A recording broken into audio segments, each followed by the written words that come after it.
Welcome to the Strategic Life Podcast, episode 93, Family Problems, with your host, Coach Mario. Dr. Mario. Along with Frank. This is going to be fun today. Oh, yeah. So we've each written down the problems in our lives in the form of family members. This podcast on the top of mind. And we're going to email them and when we're done. Kidding. All jokes aside. So, family problems. We all have them. Again, projecting. Okay, clearly Frank has no family problems. I am the family. Generalizing. So there's problems in every organization, we'd like to say. However, nothing says the holidays more than getting a bunch of people in proximity that maybe wouldn't normally even come in the same room because of difficulties in the past. That's great. Accurate, too. And forcing you to get along or be in the presence of those that you love. To include inviting what is, quote unquote, the black sheep of the family. The black sheep, the family. What do they call it? The family screw up, or Yeah. the this, the that. All There's kinds of terms. Lots of terminology there. But again, what we're talking about today is dealing with people in our family that normally you wouldn't, normally have that proximity. But because of these holidays and because of all the family gatherings, you are forced in the same room together. How do we handle that? We're not going to go to Frank. We should. Frank's like, I that's why I stopped doing Christmas. We should go to Frank. Scotch. Scotchy Scotch. So how do we deal with family problems? Dr. Mario, what are we doing with our lives? What do My we do here? goodness. There's so many different things that come into play. There's a lot of moving parts in family dynamics, whether it's jealousy or fighting between brothers and sisters. You know, the sibling wars. You wouldn't know anything about that, would you? Actually, no. Divorce, separation. Ooh. There you go. Blended families, different personalities, clashing and disagreements of whether you should do this or do that. Inheritance issues. Oh, my goodness. Anticipatory death. Or religious issues, right? Yes. She's Catholic, he's Jewish, or, two separate things. And it's like, how do we bring these together? Mm-hmm. Don't get us canceled, Drink Champ. Relax. Yeah, for real. No, that's step different. parents, step brothers. Completely separate things. Mental health issues in the family. yeah. Big one. Yeah. So how do we deal with that? Oh. In 3 seconds or less. One day at a time. All right, Frank, what do you got for us? I just told you, Scotch. Like, you get there early enough, you set a tone. Scotch tape, What's in your mug? as in give them a gift. No, alcoholic beverages. Oh, What's in your mug, buddy? oh geez. It's clear. You can see now. So how do we deal with that? I think the first thing to do is if you're going to put yourself in that position, and at the end of the day, you put yourself in that position. Yeah, it's true, right? If you're going to show up, going to the Christmas party? Okay. Yes. If you're going to show up, try to make it a positive moment. Try to, if you're, I'm not telling you to avoid the difficult conversations, because God knows I don't do that. But what I am going to tell you is don't make it harder on yourself. So an example, if you are at a family dinner and it's going to ruin the night, skip over it. Don't do that on Thanksgiving. Don't do that on Christmas. Don't do that on New Year's. Don't do that on the birthday party. There's a time and place for that. Don't wait for everybody to be around. And I'm not telling you to avoid it either, but avoid it, right? Okay. Like that's not the time and place. Like, use that as a positive thing. So again, if you're going to put yourself in that position, make it a positive moment. Hey, I'm going to show up. I'm not going to deal with this today. I'm going to skip over that issue. Set up a time. Set up a time. And if it pops up, right. Hey, if you're, 2 hours in, it's awkward, whatever it is, then hey, I'm sensing the awkwardness. Can we get over this for this moment, for these next few hours, and we deal with it tomorrow? Well, how about that? It's a great fact you brought up. If you know it's going to happen, why not work it out in advance? Yes. Well, that's an option, because otherwise, I think you're spot on. If you're feeling these things, you're not dealing with that anyways. If you know that there's going to be a Christmas party and there's going to be some awkward moments of that Christmas party and you need to fix it before that, that's great advice if you're doing that right now. Mm-hmm. But if you're already at the Christmas party and you haven't dealt with it, right, which is 90% of the case, then... And the relative has not been in town for X amount of years. Exactly. All of a sudden shows that's up. true too. Yeah, they were invited, and someone says we didn't want to tell them because we didn't want you not to come. Right. But have fun.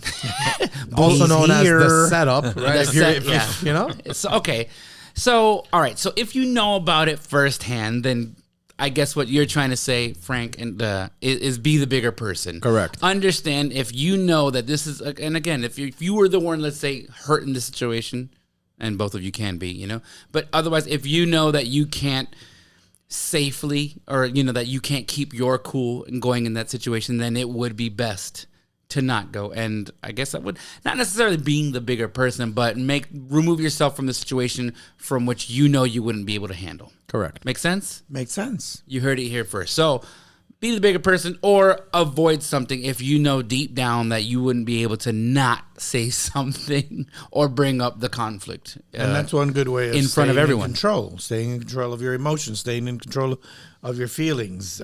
You may feel and have felt, for some people harbor it for quite some time, that they've been offended. So there's an offense there, and it's a family member.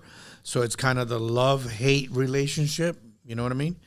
I mean, that's a good point as well. Does that person even know that there's a problem? Because somebody could have been offended from something else, and the other person doesn't even know. Or like let's say someone made a comment about your children or the way you're doing things in life, and they didn't know you heard that. So you're hurt on one end, and the person who said it does not know the difference.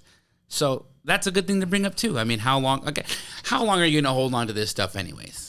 I mean, Wow. because it essentially, if you're holding on to problems, that's just doing more damage to you internally. It's best if you're not letting it go, then you need to figure out how you're going to resolve it. Because Yes. I'll be honest, our phone rings more during the holiday season for coaching and counseling than it does for anything else.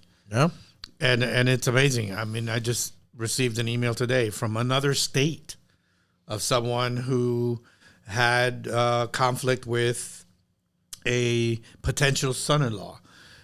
Without obviously disclosing any information, there's no relationship or confidentiality, but we're still going to respect that email.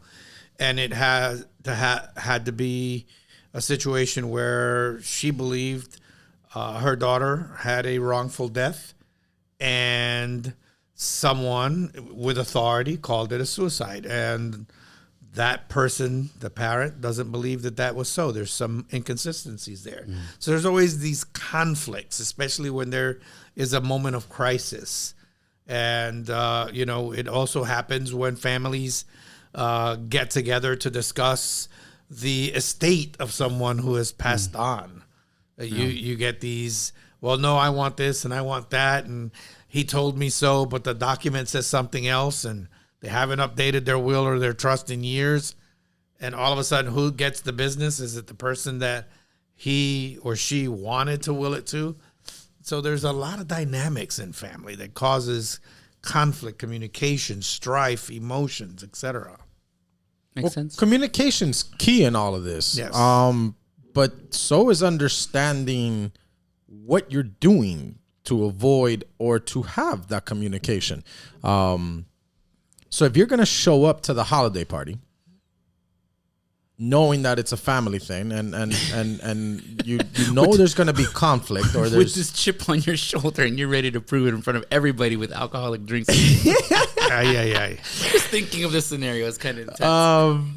So if you're gonna show up to the party, right? So hey, it's direct family and indirect family and in-laws and all of that, and you're gonna show up to this thing. Clearly, that's an important part for you to be to be a part of, right? It means something for you to be there. It means it to you, because if not, you would not be showing up. So it means something that you find a moment with these people. Okay. Then that needs to be the most important portion of this. And that should let you know everything you're speaking about, right? Hey, if I'm going to show up, an example, and I'm upset at Dr. Mario or Coach Mario, and I show up anyways, it's because I want to be with those guys. Now, if I'm going to sit there, arms crossed, upset, not participating, and I'm hoping that somebody walks up, hey, Frank, what's wrong? Right? And I'm hoping that Giving them the stink eye. right? And like, I don't want any turkey. that's when maturity kicks in. You have to be able to self-reflect and say, hey, I have to take action. when it comes to that. But again, actions speak louder than words. So if you're gonna show up and you're gonna make an attempt, make a good attempt, make it a positive moment. So don't just sit there and I'm gonna go and make a stink eye. Okay. Mess up the night.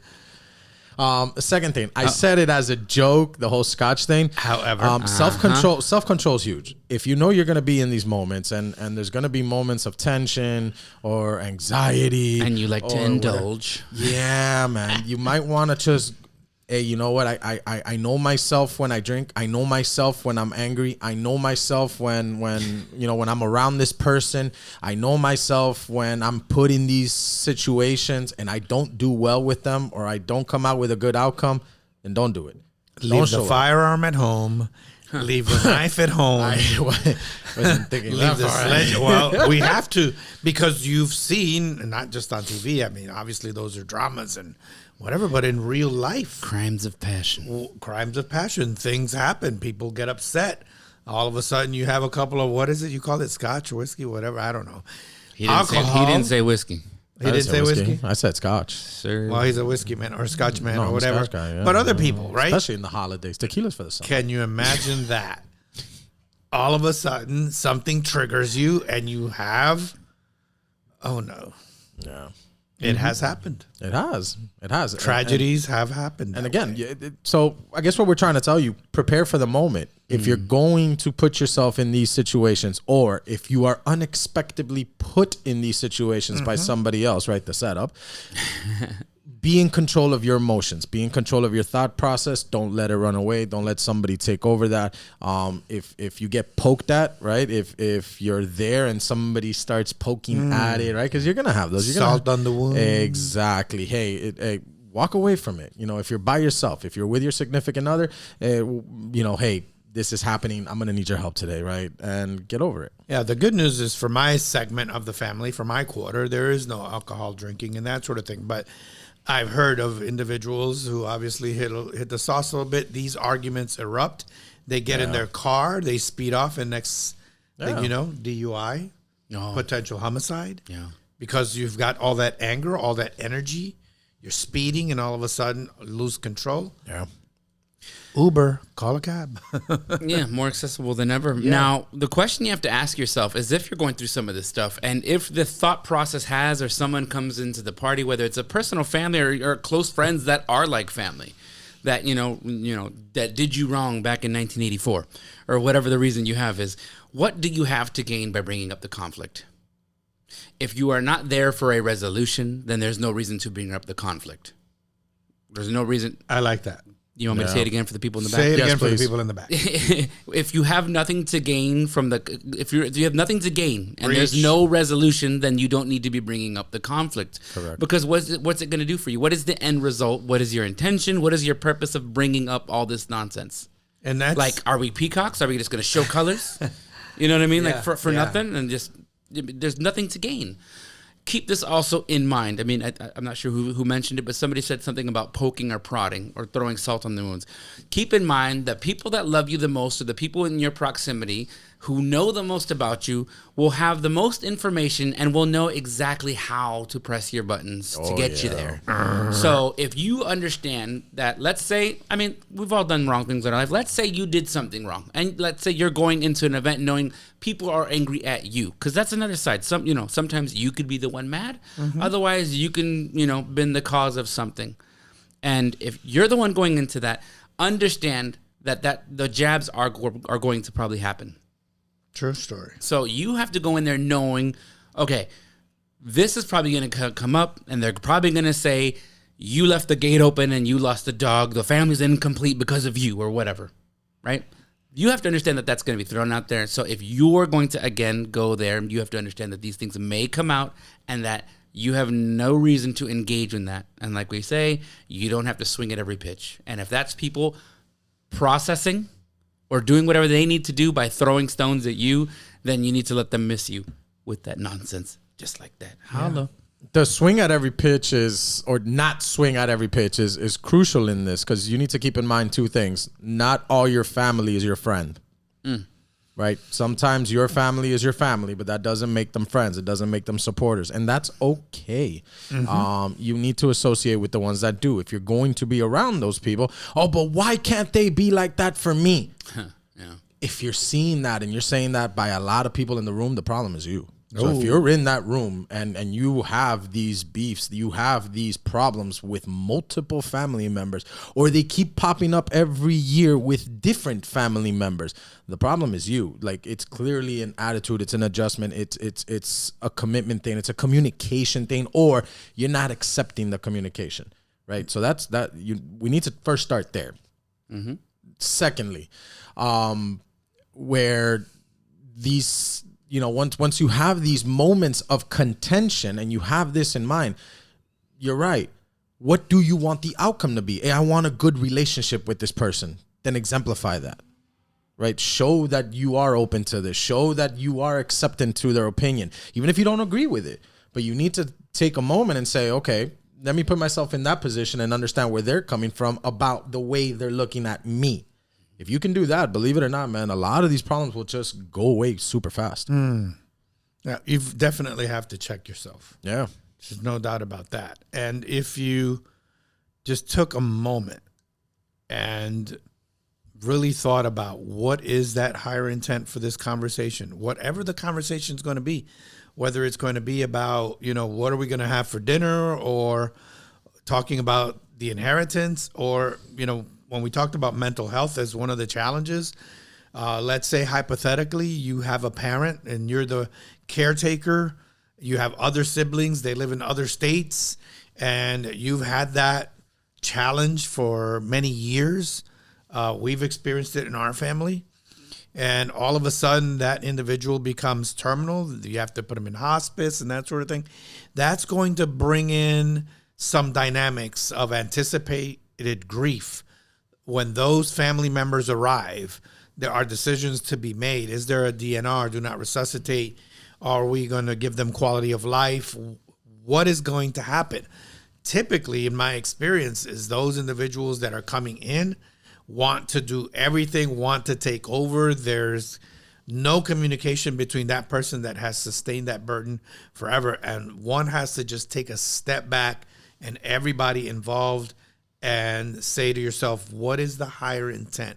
What do we want that's best for that relative that we love? Whether it's mom or dad, granddad or grandma, whatever the case may be. Because typically what we see is when we start coaching or counseling individuals who are in hospice and their families is the unknown. And that fear of the unknown causes a lot, again, of the communication wars. I mean, there's definitely a lot of dynamics. There's a lot of things that go on. I mean, so, especially as we progress, right? There's things, one of us mentioned business.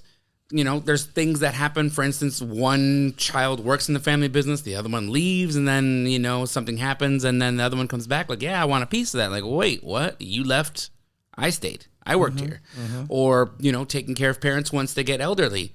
Like, whoa. You wanted nothing to, you wanted nothing here. I've done everything. I've taken, they've lived in my house the last 8 years or whatever. So you can understand some people's frustrations and those things. And again, what do you have to gain by going into these altercations? Yeah. It's family. You know what I mean? And take it with a grain of salt. I'll give you guys a perfect example. I have brought guests over to holiday parties that I was told would not last, right?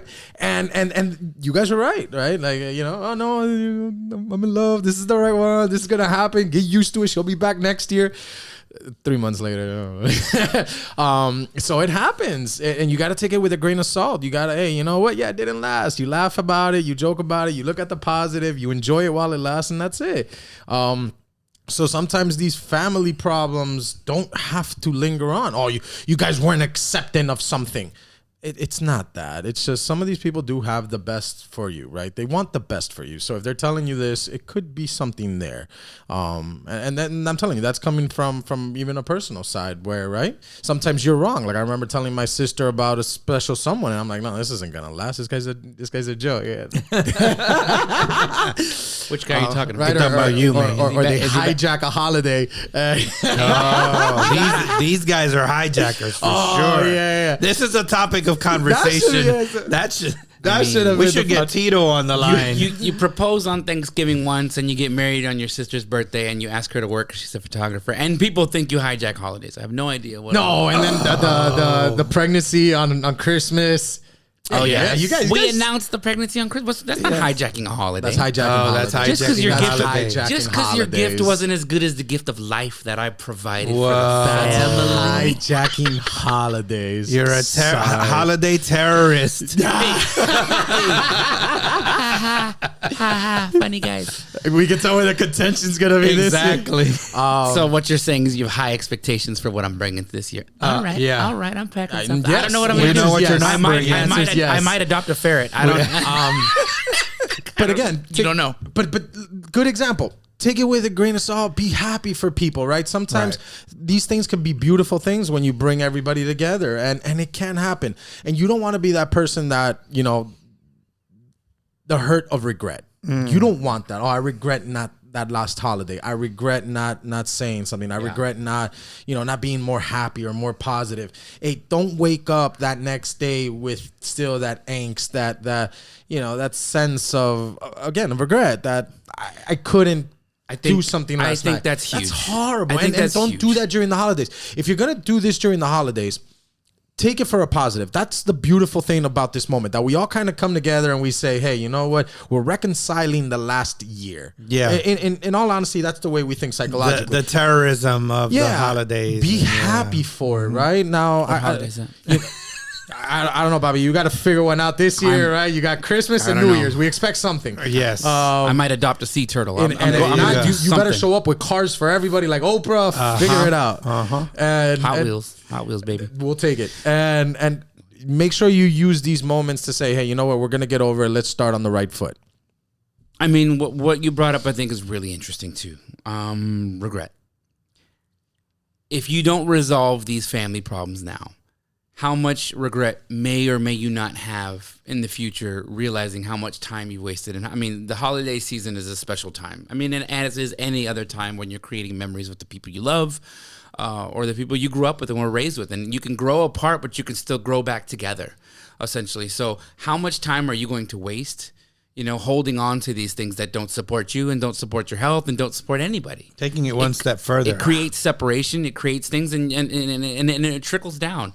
A fight between an aunt and an uncle can trickle all the way down. Like, hey, how come I can't see my cousins anymore? And so, how long are we going to hold on to that and waste time and have all this regret when we're older and when your kids are in their 30s and like, hey, you want to come over for Thanksgiving? It's been like 20 years because our dads fought, and and here we are. Coach is the master at that. Wasted time. Coach is the master at that. He does that future pacing, right? Hey, what do you want it to look like? Oh, and then you think of this beautiful dream building thing. And then what does it look like if you don't take action? Right? So why that's so powerful, this moment? So take a minute. Think about it. Hey, do you want to have a relationship with these people?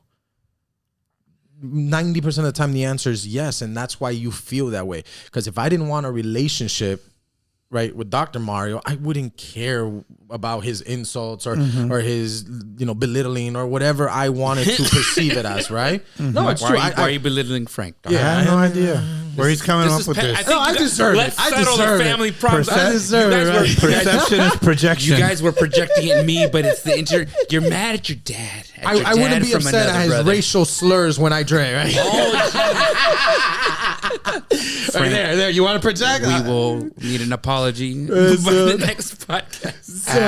AfraBusinessSolutions.com. Now, You can at him, not us directly. if you want a relationship with these people, do something about it, What do you mean these people? right? So again, the family The members. family. the family Yeah, of course. problem, right? The family dynamic, that community. If you want to be a part of that, or you want them to be a part in your life, hey, but I want it to be different, then be the different, be the change. Yeah. Yeah, I think it's deeper than that in the sense that if you don't get leverage on yourself, you get to choose to live with that regret. Yeah.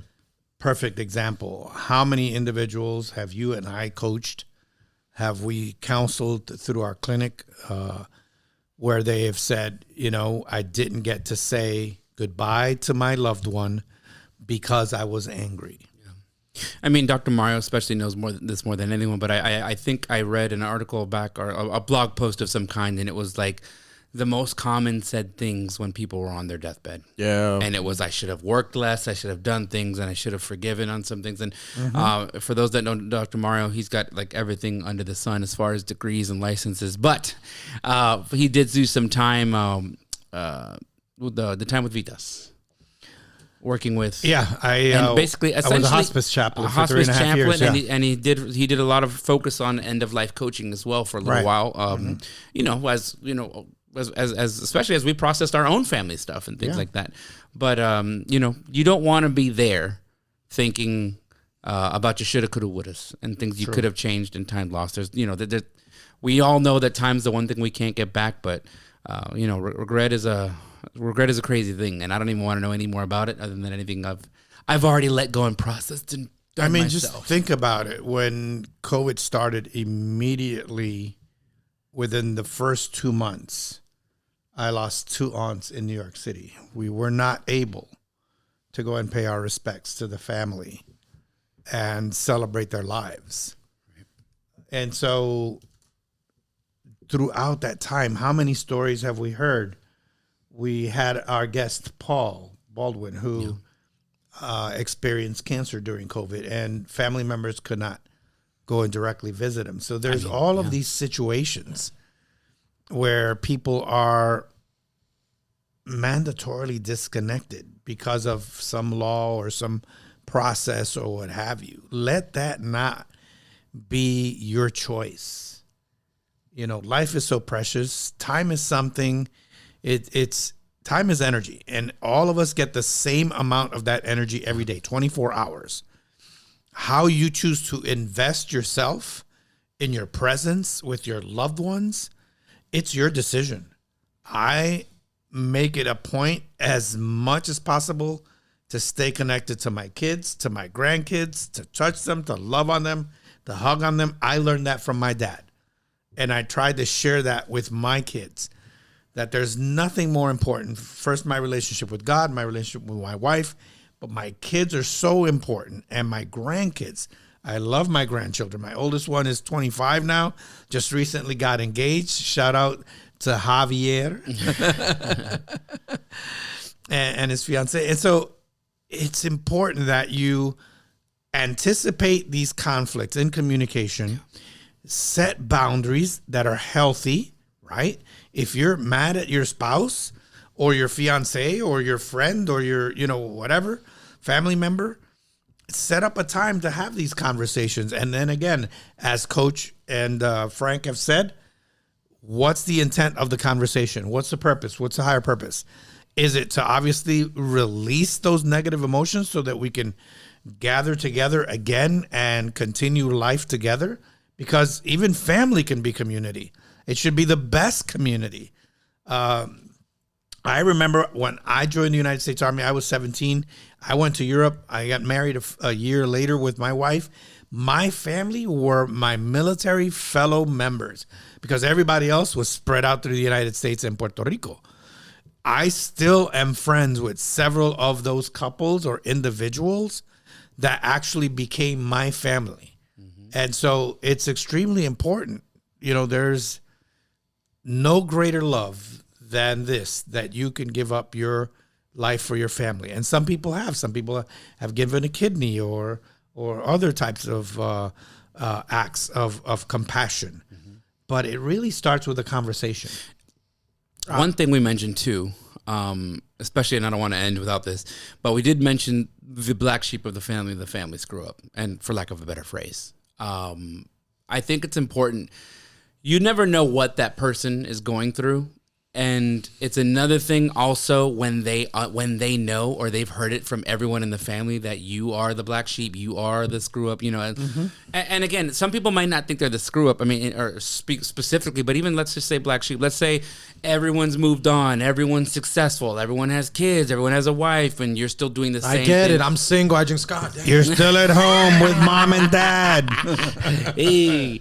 No, but that's what I mean too. Yeah. In essence, it's not it's not specifically about that person being a screw up and getting arrested or doing crazy stuff, but if that person's maybe in the same place, and this can be looked at in any way. I mean, in some cultures, you know, like, hey, oh, honey, you still have all those cats and you're not married and things of that nature. But those people, even if they are, you know, making really, really, really bad choices that won't be supportive of their future, or just stuck in the same place for the last, you know, amount of years, they may just need some attention and some love. I mean, so be that person too that doesn't just reach out to invite them just to holidays. Try to see what's really going on, because they just might need someone, because otherwise they all know you as that jerk of a family that all thinks I'm a piece of stuff. And are telling them what to do all the time. You know, I made bad decisions in my 20s and whatever, Right. and I had, and I blew up that one family party and crashed into the living room on purpose, and no one wants to talk to me anymore. Right. So during there. these moments and that you're coming together, two things you have to keep in mind, at least for me, if you're dealing with these things. One, these moments, you can use them to celebrate the success in the family. So there are people who had amazing years, who are doing amazing things, and you should celebrate yourself as well as them, and you guys need to do it together. Two, forgiveness is something you give, not something you receive. So if you're sitting at these family events hoping to, you know, be forgiven or not be judged or not be any of those things, you have to do that for yourself first. You have to do that to yourself first. So you have to do that. If you see, well, my culture, my religion, my upbringing, my background is this, and at this time of year, and at this moment in my life, and at this age, and you need to spread positivity through that. Why? You'll see how other people get attracted to that. Now, if you just sit there and dwell on it and fight it and be combative about it, and that's coming from me, the most combative person I know. But if you're going to sit there and fight that, it's an uphill fight, and you're just going to lose more people. That's a fight you're not going to win. You're just going to burn people. You're just going to get rid of support, like people that support you. You're going to get rid of a lot of things that you shouldn't. You know, like that's not the place to burn bridges. Yeah, and essentially in closing, I know this is airing around the holiday season, and that's why we've mentioned it so much, but I think this is applicable at any time of the year. You know, Yes. the 4th of July celebration, whatever's going on in your world. But ultimately, you know, family are people and some of the most important people in our lives, and they're going to be around for a long time. So again, if it's not for them, do it for you, because holding these things in are going to do more damage and more bad things than good. Till next time. Cheers. Adios.